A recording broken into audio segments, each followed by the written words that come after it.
দেখো বন্ধুরা, আমি এখন লাল ডাঁটা শাক ভাজি করব।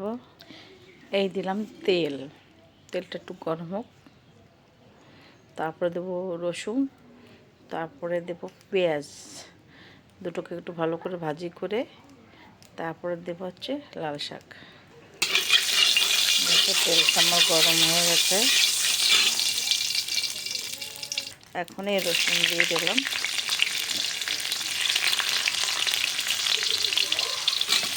এই রসুনটা একটু ভাজি হবে, তারপর দেবো পেঁয়াজ। দেখো, আমার কাঠে রান্না করতে খুবই ভালো লাগে, কার কেমন লাগে জানি না, আমার গ্যাসে একদমই ভালো লাগে না। এই যে এই পাশে ভাত হচ্ছে, আমি কাঠে রান্না করতে খুব ভালোবাসি। দেখো, রসুনটা একটু ভাজা হয়ে গেছে, এবারে দিয়ে দেবো পেঁয়াজ।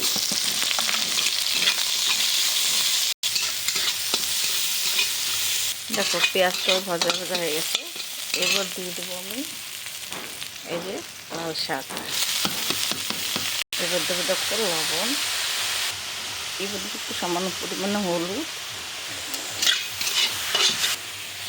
ঢাকা দিয়ে দেবো।